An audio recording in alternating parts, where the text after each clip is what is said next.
tous les films sont politiques.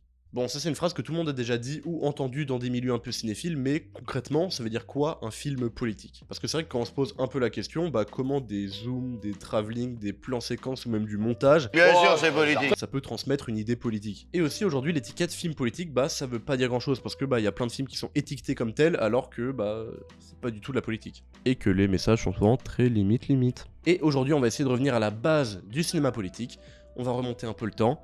Bienvenue en Russie, dans les années 20. Alors, camarades, sortez une faucille et un marteau, chantez l'Internationale. Bienvenue dans Focus.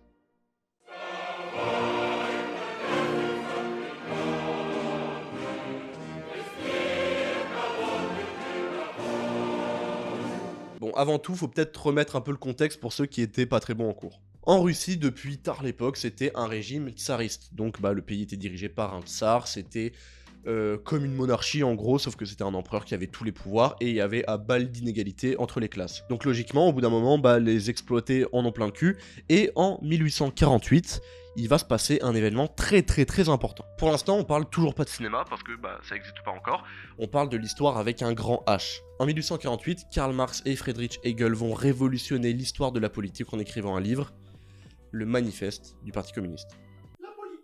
La politique. Je le mets là. Pour ceux qui savent pas du tout ce qu'est le communisme, déjà, qui êtes-vous? Le communisme, c'est un système de production qui, contrairement au capitalisme, annule le droit à la propriété privée. Tout est géré par la collectivité et c'est censé annuler toutes les inégalités qu'il peut avoir dans une société. Bon, voilà, c'est une synthèse très rapide. Si ça vous intéresse, allez lire des livres, allez écouter des podcasts, me cassez pas les couilles. Et surtout, dans ce livre, Marx et Engels mettent le doigt sur un concept fondamental, la lutte des classes. Donc en gros, pour qu'il y ait lutte des classes, il faut déjà deux classes qui s'opposent, les bourgeois et les prolétaires. Les bourgeois, c'est ceux qui possèdent le capital, donc les patrons, et les prolétaires, c'est ceux qui travaillent, les ouvriers, ceux qui créent le capital au profit des patrons. Bon, en gros, j'accélère parce qu'on va pas faire un cours d'histoire, mais en 1917, paf, pastèque, révolution. La révolution est menée par un groupe qui s'appelle les bolcheviks et qui est porté par Lénine. Donc voilà, la Russie devient communiste, et en 1922, ils adoptent l'appellation URSS. Lénine et son srab Trotsky savent que, pour rallier du monde à leur parti, il faut éduquer le peuple et les masses. Et c'est quoi qui, au début du XXe siècle, apparaît comme art populaire et de masse? En bref, l'état communiste, c'est que pour parler au peuple, il doit passer par le cinéma. Et c'est là où on arrive, la vidéo, t'as capté, chacal.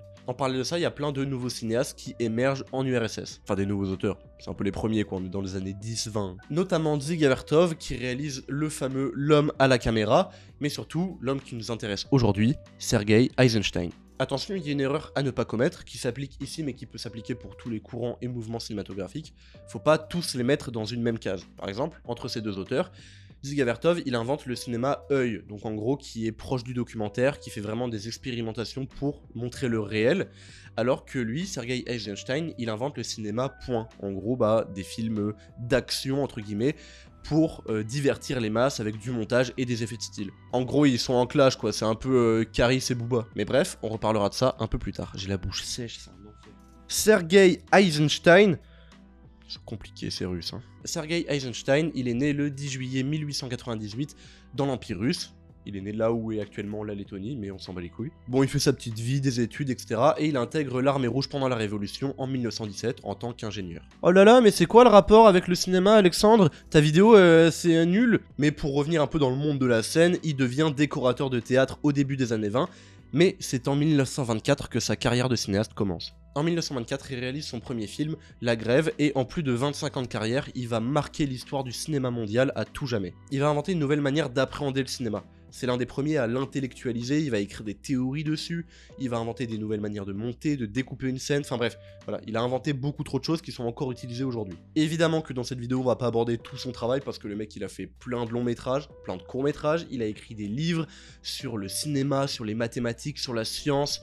Bref, le mec n'a pas chômé. Et pour revenir un peu à ce que je disais en intro, on va s'intéresser plutôt à ces deux premiers films, pour comprendre un peu d'où vient le cinéma politique. Avant de pousser un peu plus l'analyse, on va déjà résumer les deux œuvres. La Grève se contextualise en 1912 dans la Russie tsariste. On découvre les usines, les conditions de vie et de travail horribles des employés. Et en parallèle de ça, on rencontre le patron de l'usine. Sauf que problème, l'un des ouvriers est accusé à tort d'avoir volé du matériel. À cause de la pression qu'il subit, il va se pendre en plein milieu de l'usine. Donc laissez-moi dire que l'ambiance dans l'usine elle est bof bof quoi. Et ce geste ça va créer un mouvement de révolte générale parmi les ouvriers. Sauf que tard l'époque, les manifs c'était bof bof, donc ça se passe pas très bien. Voilà, ça c'est la grève. Le cuirassé Potemkin maintenant, qu'est-ce que c'est? Le cuirassé Potemkin apparaît un nom insupportable à prononcer, il est découpé en 5 parties. Le film se contextualise en 1905 sur un cuirassé de l'armée russe. Et en gros, petite parenthèse historique, en 1905 c'est la première fois qu'il va y avoir un peu des mouvements de contestation par les ouvriers. Voilà, ça aboutira que en 1917. Bref, le film est comme je l'ai dit découpé en 5 parties. La première s'appelle Les hommes et les vers, tout simplement parce que les matelots découvrent qu'ils mangent de la viande pourrie avec des vers dedans. Pas très sympa. La deuxième partie s'appelle Le drame dans la baie, parce que après avoir découvert qui mangeait de la viande pourrie, les matelots se rebellent. Pendant la révolte, leur chef, Vakulinchuk, il se fait tuer. Le troisième chapitre s'appelle La mort de Manjustice, tout simplement parce qu'une fois arrivé dans le port de Odessa, la foule acclame Vakulinchuk qui s'est fait tuer. Ensuite, c'est l'escalier d'Odessa. Et c'est là où il y a la scène ultra culte de ce film, les citoyens se font massacrer sans raison par l'armée du tsar. Et la dernière partie s'appelle Rencontre avec l'escadre. L'escadron qui a pour tâche d'arrêter la révolte qui a lieu sur le Potemkin refuse les ordres. Bon, je me doute que la majorité des gens qui regardent ces vidéos n'ont peut-être pas connaissance du cinéma de Eisenstein, parce que le cinéma russe des années 20, c'est pas ultra grand public. Donc avant de rentrer dans l'analyse plus profonde, on va essayer de déblayer un peu les thématiques abordées. Tout d'abord, on peut noter que ce soit dans la grève ou dans le cuirassé Potemkin, qu'il n'y a pas un héros fort et identifié. Tout n'est qu'une histoire de collectif. Que ce soit les ouvriers dans la grève ou juste les citoyens dans le cuirassé Potemkin, le peuple est toujours représenté comme un groupe uni et humain. Alors qu'au contraire, l'armée, que ce soit dans la grève ou dans le cuirassé Potemkin, c'est un groupe froid, glacial, sans aucune émotion qui est juste là pour tuer. On voit également que le sujet principal abordé dans ces œuvres, c'est la lutte des classes. On voit évidemment l'affrontement très littéral entre les ouvriers et les patrons. Donc voilà, si vous avez un peu écouté la vidéo, vous devez comprendre pourquoi le parti a validé Eisenstein. Parce que oui, c'est des films de propagande, faut pas se voiler la face. Ces deux films de Eisenstein représentent exactement l'idéologie communiste, donc l'opposition aux capitalistes et surtout l'union des prolétaires. Parce que comme l'a dit Karl Marx dans son manifeste, prolétaires de tous les pays, unissez-vous. Trop fort, trop fort. Bon, attention, là, chaussez les crampes, on va rentrer dans une zone d'analyse qui est profonde, donc soyez attentifs. Je vais extraire deux scènes assez connues de ces deux œuvres pour vraiment décortiquer l'idéologie et le cinéma de Eisenstein. D'ailleurs, si t'en es là, c'est que la vidéo te plaît un peu, donc n'hésite pas à t'abonner, mettre un petit like, un petit commentaire, voilà, soutiens-nous ma gueule. La première scène que je voulais vous montrer se passe à la fin du film La Grève. Donc à ce moment-là, en gros, les ouvriers se sont rebellés, ils ont dit nique le système, sauf que le tsar, il aime bof bof. En réponse à la révolte ouvrière, le parti tsariste va pas passer par quatre chemins, ils vont envoyer l'armée. Et en parallèle de ça, on voit des images de vaches qui se font tuer dans des abattoirs. Alors là, on se dit mais pourquoi, mais quoi, mais quel rapport, mais waouh. Et cette scène, c'est la parfaite représentation de ce que je disais au début, le clash entre cinéma œil et cinéma point. Alors pourquoi me direz-vous? Tout simplement parce que le cinéma œil se serait contenté, entre guillemets, de montrer la réalité, donc l'armée qui flingue des manifestants, alors que là, Eisenstein, il va plus loin. Et comment il va plus loin? En montrant des images de bêtes qui se font fracasser dans des abattoirs.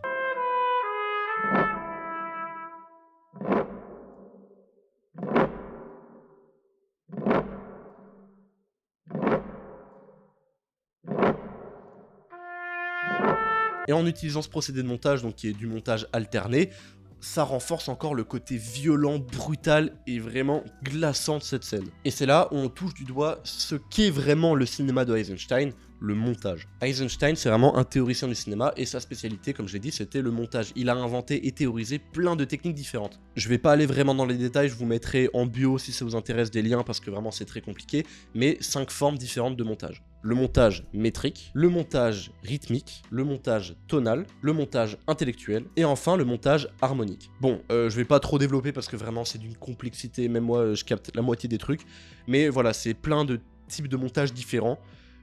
Renseignez-vous si ça vous intéresse. Et par exemple, pour illustrer l'une des formes de montage, ici, Eisenstein fait du montage intellectuel. En gros, il utilise le montage parallèle des abattoirs et de la répression par l'armée pour renforcer l'idée qu'il y a derrière ces plans. Avec cette scène, Eisenstein fait littéralement du cinéma. Bon alors je sais ce que vous dites, mais ouais, quoi ça veut dire littéralement du cinéma? Évidemment que c'est du cinéma, mais cinéma à la base ça veut dire raconter avec des images ou raconter avec du mouvement. Et voilà, là, Uniquement avec du montage, avec des enchaînements de plans, on comprend les messages politiques et les idées politiques de Eisenstein. Cette scène, comme je l'ai dit, elle est terrible, elle est violente, elle est choquante, mais elle va complètement avec l'idéologie communiste. Et aussi, il y a un élément à pas oublier, c'est qu'à l'époque, en Russie, la majorité des gens étaient analphabètes et ils n'avaient pas beaucoup accès à l'éducation. Donc passer uniquement par le visuel et donc par le cinéma, c'était le meilleur moyen d'éduquer le peuple. Mais passons à la scène du cuirassé Potemkin, parce que c'est peut-être l'une des scènes les plus cultes de l'histoire du cinéma.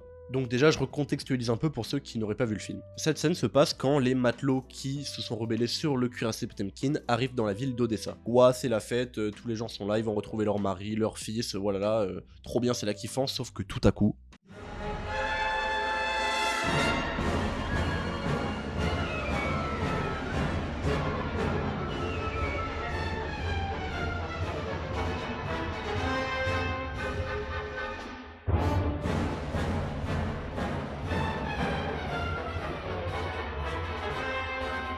Bon, je préfère vous prévenir, étant donné que c'est l'une des scènes qui a été le plus analysée dans l'histoire du cinéma, voilà, je vais rien apporter de nouveau. Encore une fois, essayons de décortiquer un peu la scène.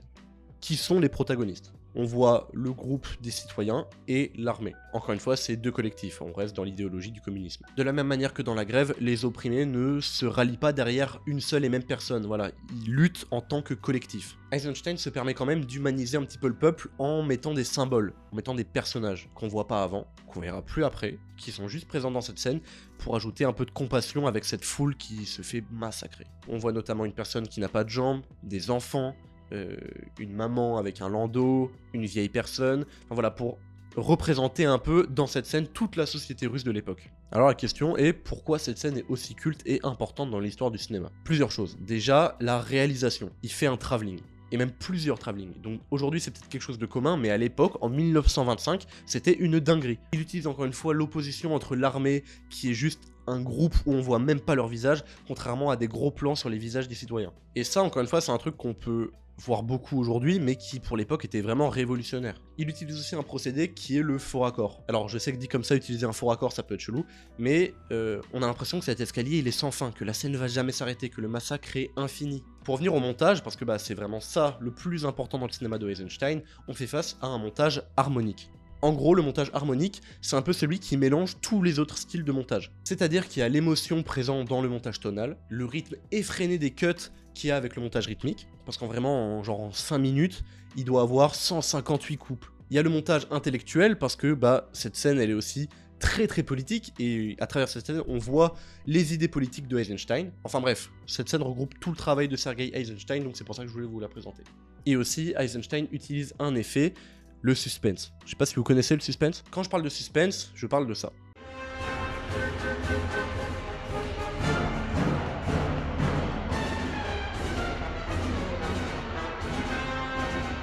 Voilà, peut-être que ça vous dit un peu des choses parce que, évidemment, ça a été repris dans des millions d'œuvres. Ce plan avec le landau qui descend doucement les escaliers, le bébé qui pleure au milieu, la mère qui implore l'armée d'arrêter, mais rien ne bouge. On ne sait pas si le bébé va s'en sortir, est-ce qu'il va tomber, est-ce qu'il va se prendre une balle, est-ce qu'il va mourir, on ne sait pas, on ne saura pas. C'est repris d'ailleurs dans le film Les Incorruptibles de Brian De Palma, et je vous invite à aller voir une super vidéo qui met en comparaison ces deux scènes, voilà, c'est brillant. Bref, cette scène, elle a inventé tellement de choses dans l'histoire du cinéma, que ce soit au niveau de la mise en scène, du montage, de la musique, du jeu d'acteur même, parce qu'il emprunte beaucoup à l'expressionnisme allemand dans les grimaces des personnages, vu que c'est du cinéma muet. Voilà, c'est vraiment quelque chose à voir dans cette vie. Bref, je vais pas beaucoup plus épiloguer, parce qu'encore une fois, comme je l'ai dit, tellement de monde a déjà parlé de Sergei Eisenstein que je pense pas pouvoir amener une nouvelle lecture, mais si ça m'a permis de vous faire découvrir un pan entier du cinéma, je suis l'homme le plus heureux du monde. Bon, on va peut-être conclure. Ouais, on va conclure. Le cinéma de Eisenstein est véritablement du cinéma politique. Alors je sais que 2-3 personnes vont me répondre « Oui, mais c'est du cinéma de propagande, donc c'est pas vraiment un auteur, il avait pas le choix, donc en fait on s'en fout de ses films... » Alors oui, c'est un film de propagande. Oui, il est pour l'idéologie communiste. Mais on s'en branle en vrai. Ça enlève rien à ses qualités cinématographiques. Et en plus... oui, l'auteur qui a fait ça l'a fait dans un certain contexte historique, un certain contexte social. À ce moment-là, en URSS, c'était le communisme, c'était ses idées à lui, c'est un auteur. Voilà, c'est logique, le film a des idées communistes.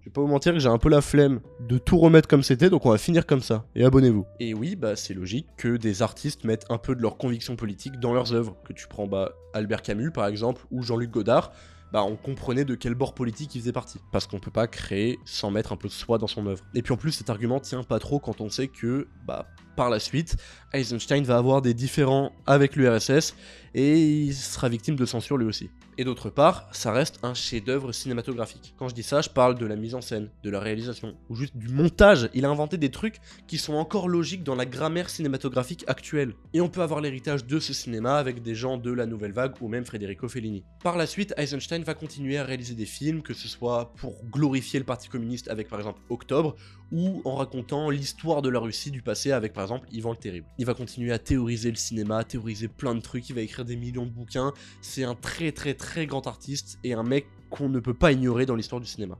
Bon, je vais pas épiloguer 100 ans sur le cinéma russe de cette époque et sur le cinéma de Sergei Eisenstein, j'aurais aimé te parler de plein de trucs parce que vraiment le mec a fait tellement de choses, ou même par exemple j'ai parlé de Dziga Vertov, il a fait aussi des œuvres passionnantes, mais si ça vous intéresse, je vous invite à aller vous renseigner de vous-même.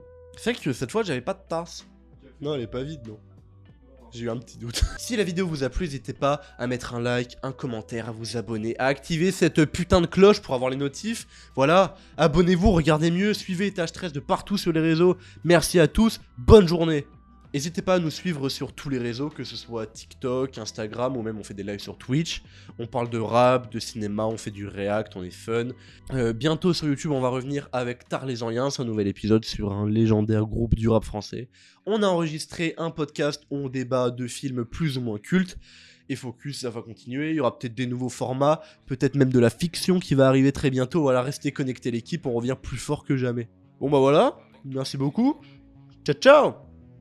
Et lisez ça, c'est super. Ciao. Double Z, dans la pièce, viens me chercher, moi je suis comme vache. J'attends l'hélico, je suis prêt, je fais que de l'attente sur le H.